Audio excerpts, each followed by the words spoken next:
Today is the first day of the rest of your life. Open your mind and let go of the fears of midlife and aging. Some people see midlife as a time of stress and overwhelm, but we're not going to do that.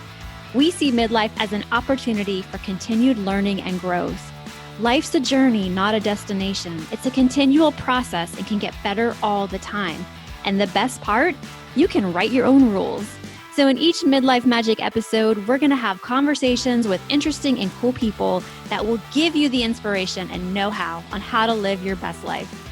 Are you ready? Let's go.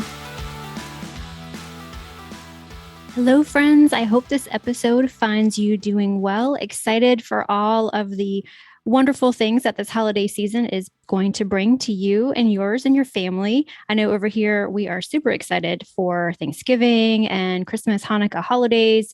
I'm really looking forward to some downtime. And that means that over the holidays, I'll probably be taking a little bit of a break from the podcast just so I can spend the quality time with our kids because they're not getting any younger. They're only getting older and I won't have, this time with them forever. But before I dive into this episode, I want to just share that I really want to dedicate this interview with Dr. Caswell, not just to my daughters, because they are 10 and 13. And I know I don't share a lot about them on social media. And that's just something that my husband and I agreed to many years ago when I started to kind of get more visible on social media with what I was doing. But I dedicate this episode to them. I want them to know how much I love them and how I'm going to start crying, how I'm always striving to do better for them, give them things that I didn't have available to me as a child. And of course, my parents did the best that they knew how to do, and I don't fault them for anything. But knowing what I do now, especially being a therapist and kind of looking back at my childhood, the things that I didn't have, or for whatever reason, I want to make sure that they know how much I love them and care about them. And the things that I do as their mom is not because I try to torture them or torment them. It's only because I love them so much and I want them to thrive and grow and have the self-confidence and self-esteem that they can take on anything in this world that they come up to. So as I stop my crying and kind of gather myself together, you guys, I dedicate this episode to all the parents out there that are working hard to raise their kids in these crazy times that we're living in, and you're trying to make the best decisions possible for them. And I totally understand that, we make decisions and then sometimes we look back and we go, oh, I wish I could have done that differently. Don't blame yourself. Don't kick yourself when you're too hard. Just give yourself some grace. Have some awareness, self-reflection on why you made that decision. Gather yourself together, give yourself a pat on the back and put one step in front of the other and keep going. And always, I always just say, I tell this to my girls, just do the best you can, Gosh, I can't stop crying about this episode. Oh, but I'm really excited to share Dr. Cam with you all on this episode of Midlife Magic.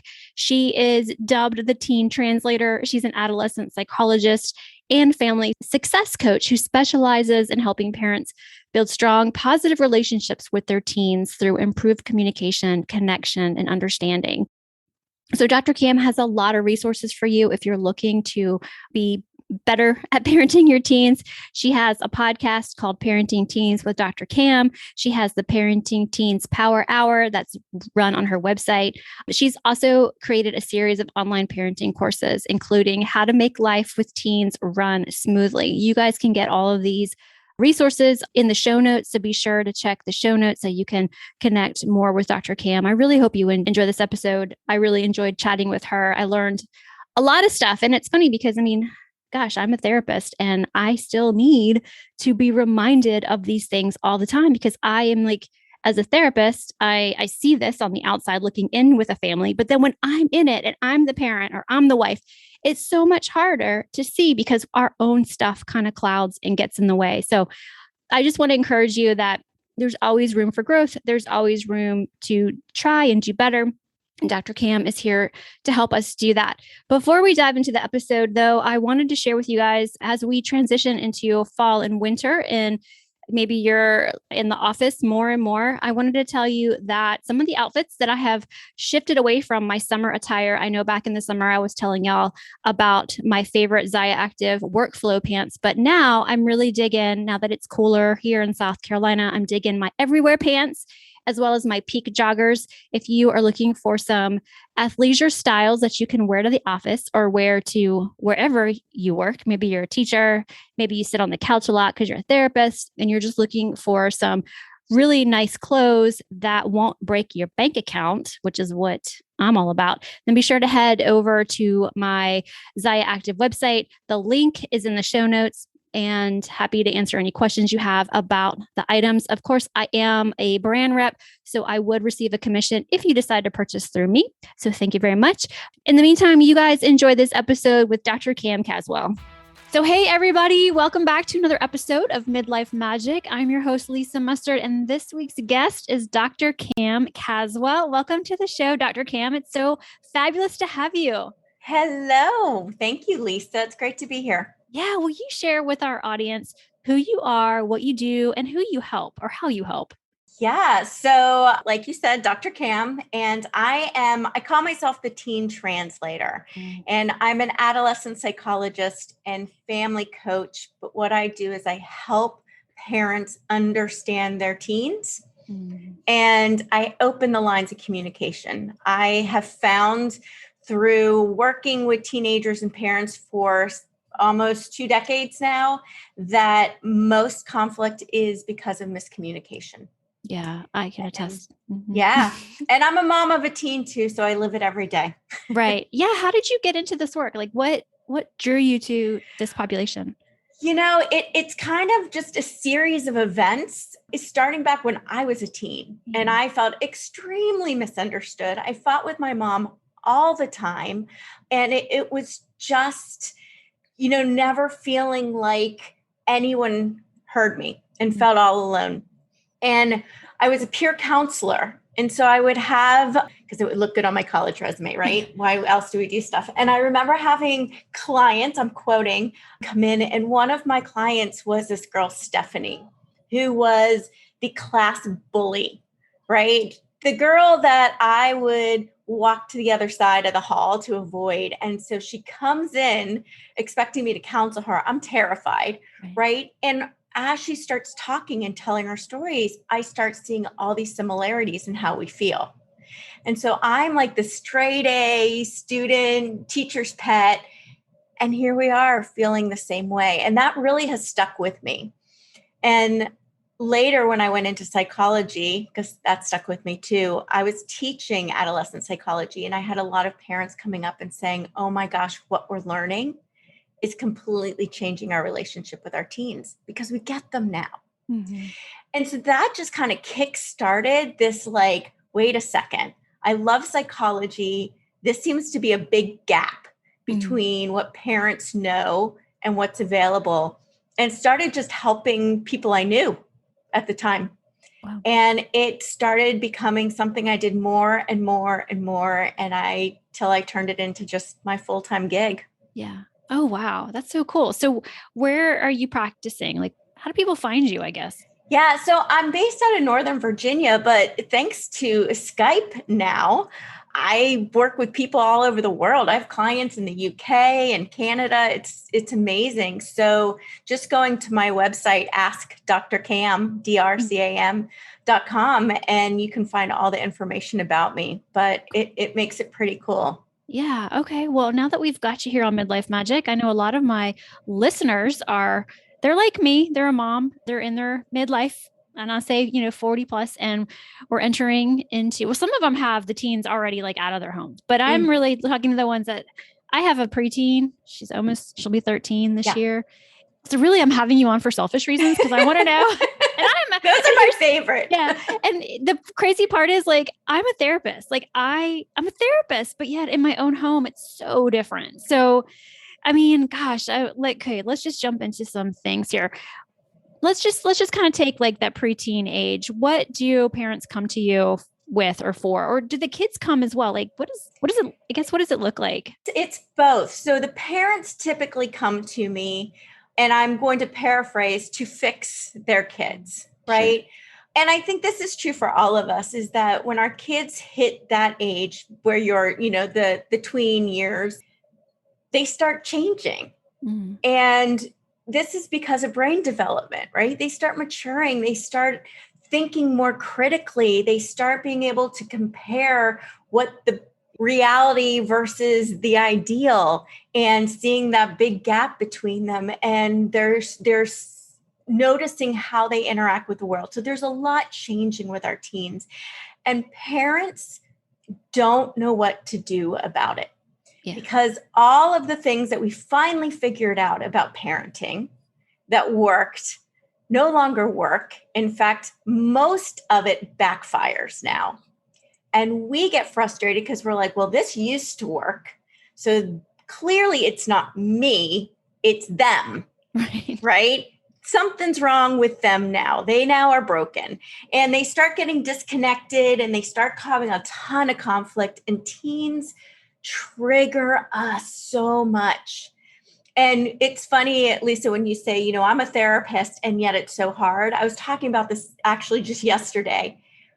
When it's us, no matter what we know, our emotions get involved. Our fears get involved. Our own reflection of who we are as a parent gets involved. And that completely clouds how we view things.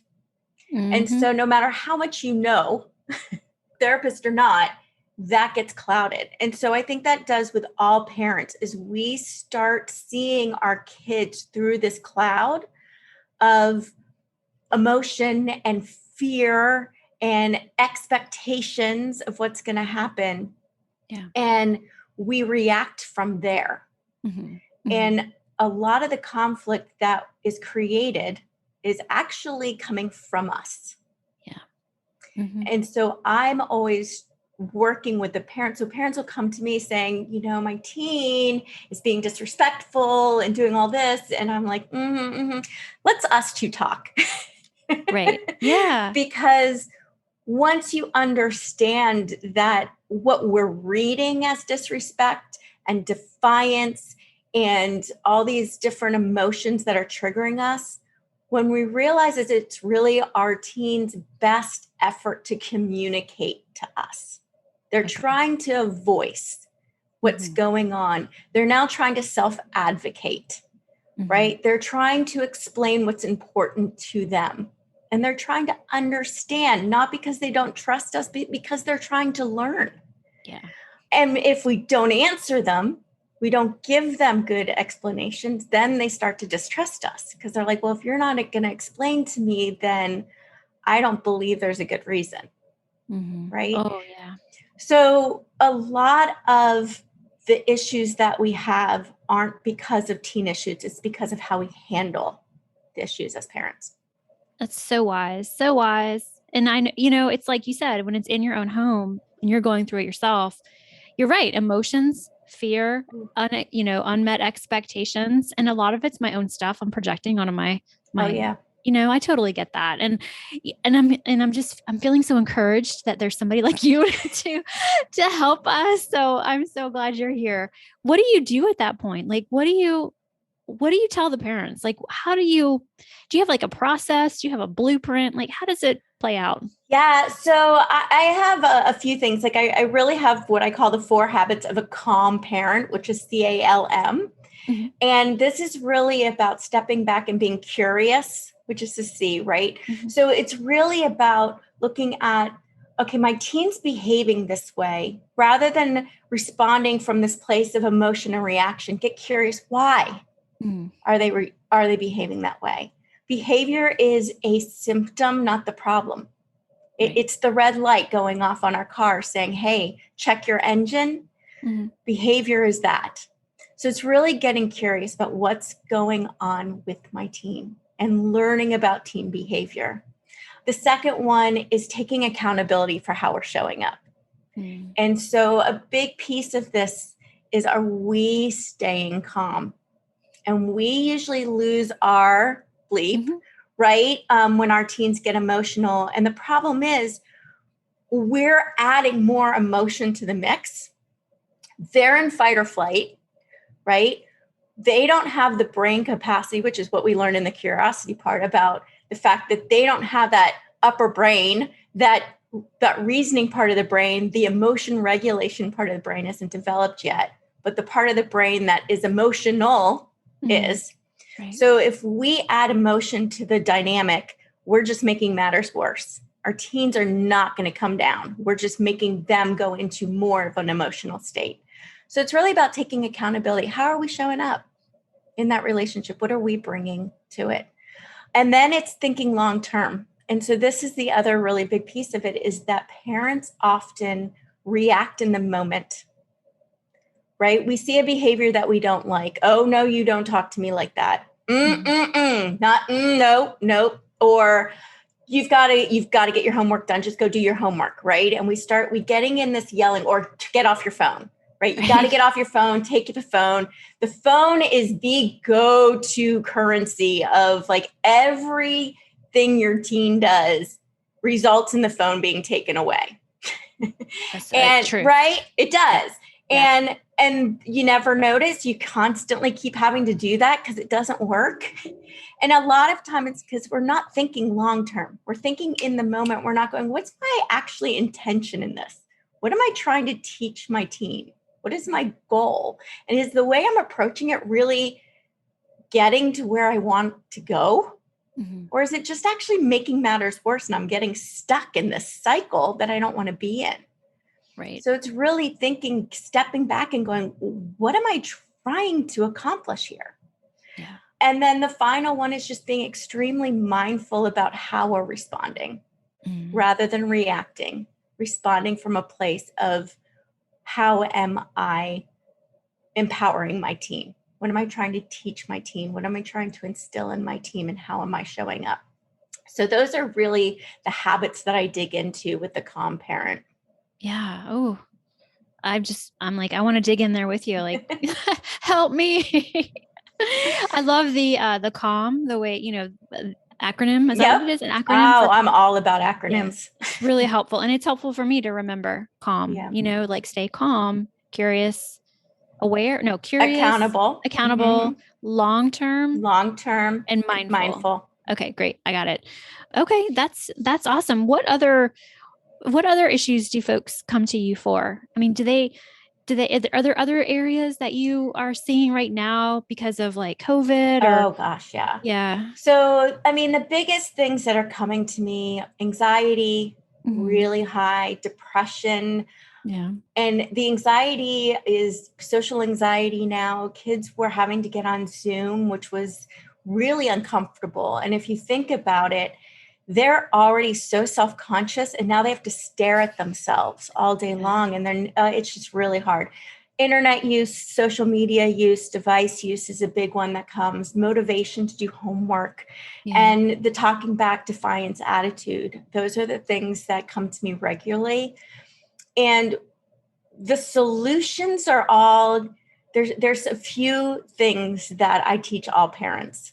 The first one is to respond from a place of calm, from a place of being centered and not in an emotional state. The second, one of the most important skills that I teach parents is the ability to listen and listen with empathy. And this is probably one of the most difficult things for parents to do because we want to fix, we want to motivate, we want to encourage, we want to share all of our wisdom. And believe me, I love sharing my wisdom. This isn't what our teens want. Yeah. And this is why our teens stop talking to us. Yeah. Yeah. Because when they do, they're not heard. This is why our teens say you don't understand, because we don't understand. Yeah. Because we've never tried to understand. We spend a lot of time trying to convince them to understand us. We spend a lot of time trying to change how they see things, but we don't take time to listen to how they see things, how they feel about things. And we can't change how they feel. That's how they feel. It's non-negotiable. Right. We can make them feel bad about how they feel by telling them, oh, no, you don't have to feel that way. You shouldn't feel that way. That's wrong. And we do this in a way to try to make them feel better, but it doesn't. Right. And so learning to listen from a place of empathy and compassion, which means not talking, It means not talking, which actually takes a lot of pressure off of us because we don't have to fix. Right. We don't have to know what to say. Yeah. We just need to listen and go, I hear you. Mm-hmm. Wow. Mm-hmm. That must have been scary, or that must be frustrating, or that must really hurt. That's it. Yeah, that's what they want. That's what they need. It's so great to hear you say that. This episode of the Midlife Magic Podcast is sponsored by my favorite fitness apparel, Zaya Active. I discovered Zaya Active when I went looking for high quality and premium workout clothes, just like those luxury store and catalog brands, yet I wanted a budget-friendlier price tag. I love this brand because I live a very active lifestyle. I work out about 5 days a week, plus I love to go for runs and long walks, which I consider to be my very important self-care and podcast listening time. The clothes stay put, I'm not constantly pulling on my leggings or tugging on my sports bras, and they accentuate me in all the right places. And when I work from home, they are the perfect clothes for being comfortable and still stylish. And I can transition to running out the door to pick up our girls or run errands while still looking put together in my athleisure styles. My favorite workout leggings are the Lighten Tights, and my favorite everyday wear are the Everywhere pants. Yes, I literally wear them everywhere, every day. I can even wear them to business meetings or client consultations, and I can dress them up or down easily. Want to learn more? Head over to lisamustard.com and click on the Activewear page. You can learn all about Zaya Active, the mission, the clothes, and see if they are a fit for you and your active life. From weight training to running to Zumba to yoga to CrossFit to bar to walking to tennis, Zaya Active has you covered. And don't forget about the active men in your life. They have an amazing men's line, plus clothes for active kids too. That's Zaya like papaya active. So see my site for all the details. That's lisamustard.com/active-wear. I think for me, and I'll just use myself, I get very caught up in trying to express what I want to tell you is this is what responsible adults do. You're at that age where you need to be doing more for yourself. Mm-hmm. And when we ask you to do something, we're not asking you because we're just trying to torture you. We're really trying to get you involved within the family of being a part of the household.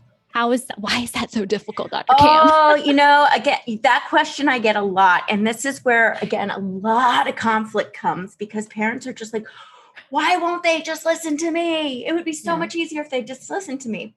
And here's a secret.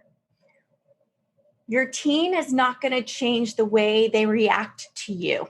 So if you continue to ask and do things the same way, you're going to continue to get the same response from your teen. And a lot of parents, that's hard for us to we're like, just get my teen to change how they react to me without me changing. Oh, yeah. So wave that wand, Dr. Kim. Yeah. Wave the wand. Right? Not going to happen. So this is where the curiosity comes in. Why do they push back when we ask them to do something really simple? Yeah. Why? I don't know. Is it because they can't? Well, and there's could be many reasons. Yeah. And the few of the main reasons are, first of all, teens are trying to establish a sense of self and a sense of control and a sense of acceptance, right? They don't want to get in trouble. Let's just be clear about that. They don't want to get in trouble. They want your approval. They want your acceptance. But the other thing that they are hardwired to need and to fight for is their autonomy. Okay. When we tell them what to do, or even ask in a very telling, we ask, but we're expecting them to do it, that feels to them like we're controlling them. And we are. And so they're going to push back because no human being on the planet likes to be controlled. Mm-hmm. And ultimately, if we think about it, do we want to raise a compliant adult? Do we want our kids to grow up and go into the world being a compliant, you told me, so I'm not going to ask questions, I'm just going to do it? Right. No, it makes our life harder. But this is why we think long-term. Mm-hmm. We want them actually to be able to express how they feel. We want them to be able to self-advocate. We want them to be to want to help. But when we take that from them, when it becomes our decision for them to help, it's no longer their choice. And so we've taken that choice away from them. Mm-hmm. Mm-hmm. So the way to do it is to first, we got to take away our expectations. When we're asking them to just comply and getting mad when they don't do it, we've set them up for failure and us up for disappointment. Mm-hmm. Right? So the long game is, and what you've said is, we want them to learn how important it is to help. Mm-hmm. That's what it is, right? Mm-hmm. So how else can we do that? Mm. The best way, which takes, I would say it would take longer, but it doesn't, because it actually works, as opposed to this way that doesn't work and actually makes them less motivated to help, is to find ways for them to be part of the solution. And so it's modeling the behavior, that we want, of helping them. Mm-hmm. Showing them what it's like when we help them without expecting anything in return, right? It's looking for what they do right. And we do this a lot too. I've seen people a lot of times, their kids will finally help and they're, I don't want to help, right? And they're doing it in the attitude because that's a defense mechanism. You're forcing them. So they've got to have some control. All they can control is their attitude right then, right? And then they don't do a job we like. They don't do it well enough. And we're like, you didn't do this well. Well, when we go right into correcting and criticizing and fixing in an attempt to show them the right way to do it because they need to learn, we're discouraging them from ever wanting to help again.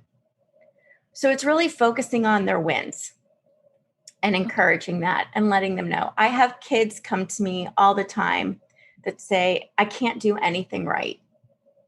I can't do anything right. And these are kids that are like getting good grades. They're in sports. They're doing all kinds of stuff, but their parents are so focused. And I'm not blaming the parents. This is all of us. We get into this need to correct and fix because that's our job. Mm-hmm. But the kids start feeling like everything they do needs to be fixed and corrected. Right. And they stop even trying. And they get frustrated. So if we want our kids to help, start focusing on what they're already doing, even if it's little, and start acknowledging those. Don't take it for granted. Start acknowledging those. And as they realize, hey, I can do stuff right. And it feels really good to help. Like I love when I feel so proud and when I know I helped mom. Like they love that feeling, not of being forced, but of contributing and being acknowledged for it. Yeah. And when they start doing that, they start wanting to do more of it. And when we embed it with positive feelings rather than negative feelings, they want to do it.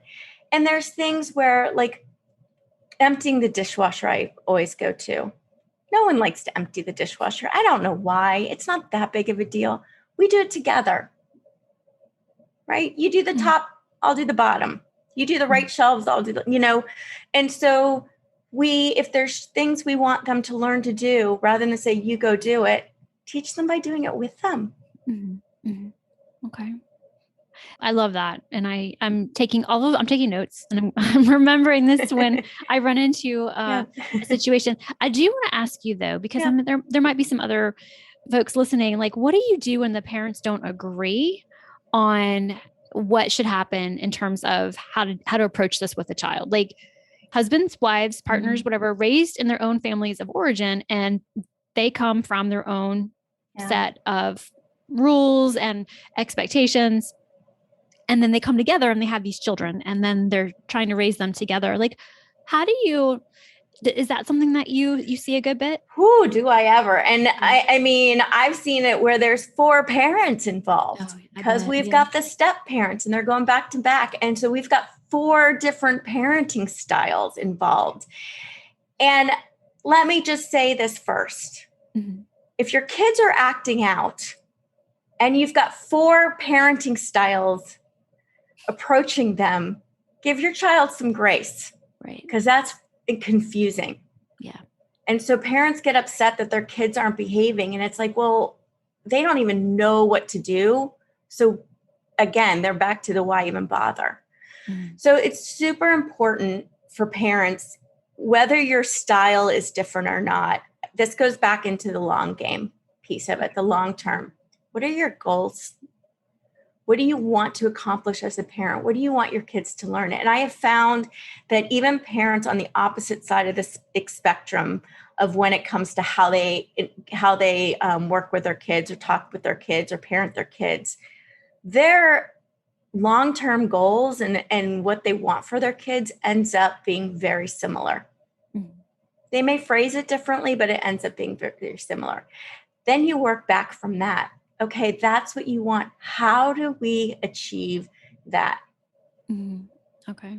Right. Okay. And so at least we're starting on the same page. And even if we go about it a little bit differently, are we going towards the same goal? Right. So at least that's clear. Right. What are the values? What are the skills that we want to set? And I don't think a lot of parents take time to really sit down and go, what are we trying to accomplish here? Right. Yeah. What values do we want to instill? I mean, but there's a ton of them and they're all over the place. But what's really important? Yeah. Yeah. And how do we accomplish that? And is the way we're approaching parenting actually teaching them that? Because a lot of times it's counter to what we really want to teach them. Mm-hmm. Yes. It's a tough one, though. And getting 4 parents that don't like each other on the same page, I wish I could say I've successfully accomplished that. I've tried. It's hard. Really difficult. Yeah, it is hard. And maybe folks listening that are in that situation will recognize that maybe they're doing that as 4 people and what's the answer? It's not easy, but it's doable. It's something that can be worked on for sure. I mean, I've seen it, it's tough. And the one thing I just really want to say about that is it's not your teen in that situation. It's not your teen. It's the communication and it's the mixed messages that your teen's getting.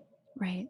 Right. So it would be wise for folks to at least try to get on the same page of what the values are. What are we trying to accomplish here? Because everybody's invested in this child becoming a responsible, good citizen of this world. And I know we all want that for our children, whatever that looks like, whatever your values are, we all want that for our kids. And we can't make anybody else do it, especially if it's like an ex that we don't talk to. Yeah. The only person you can do is start with yourself and you can sit down and go, what do I want to teach my teens? What are my kids? What are my values? And how do I want to show up as a parent? Yeah. That's the only thing you can control. Yeah. I love that. And I do hope that folks are considering, what are your values? Like, what do you stand for? Yeah. And you know what you stand for. And that's something that you're right. Like a lot of people they don't take time. They think they know, but they don't take the time to like really flesh it out and like really go through. At least I didn't up until maybe 8-9 years ago, in my like late 30s. So I think that's a great place for people to start if they haven't already done so. This has just been such a great opportunity to have you on the show. Do you have anything that you're working on? Do you have any resources that you can provide for our listeners? Okay. So, I mean, I can give you a link to a freebie I have, which is just my 7 secrets to motivating teens. And this is really coming down to how do you interact with your teen in a way that encourages and helps them develop their own internal motivation. Because here's the secret. Motivation is internal. Yeah. There's no such thing as motivating our teens. That's setting expectations for our teens that they're probably not going to live up to. Mm-hmm. And so trying to motivate them to lean into our expectations and goals is going to get pretty hairy. So it's really about how to work with your teens and learning what motivates, what's important to them, and really leaning into that. So that I've got is the 7 secrets to motivating your teen. And again, that's at askdrcam.com/motivate teens, all one word. So people can find that. Okay. And then if you just go to my website, like right now it's full, but I'm launching my next group. I do a group coaching of parents where we walk through a lot of these skill sets, and I just teach them the skill sets so that they can go and apply them to their families. Oh, that's really cool. Yeah. I like that. That's a great, how long does that group coaching go for? So it's an 8-week program. Mm-hmm. We meet once a week for an hour, and then you go home and you do the homework and you interact with your kids, and you come back and we talk about it and see how it went and learn another skill and go implement that. Cool. So, yeah. Wow. And so how old do your teens have to be to sign up for that? You know what? It doesn't matter because I mainly focus on the ages of like 11 and actually to 25 at this point, because that's when the brain development kind of goes in. But it's all about the interaction and the connection with your kids. And so a lot of the skills work across the board, but I do explain a lot about the teen brain and how it works, because that explains so much of the behavior, which gives us some compassion and lets us know yelling at them to do something differently when they don't yet have the capacity to do it doesn't help them do it. It just really shuts them down. Okay. That's well, I will put in the link in the show notes. So if you guys want to learn more about her group coaching, I might be showing up in that next cohort. Awesome. I would love to learn. Yeah. Why not? Like, it only is going to help me be a better mom and help my husband be a better dad. So I'm just so grateful that you were able to come on the show. Thank you so much for being here. Thanks for having me. Awesome. Oh yeah. You're welcome. Well, that's this week's episode of the Midlife Magic Podcast. Don't forget to join us next time for another episode. Thank you for listening.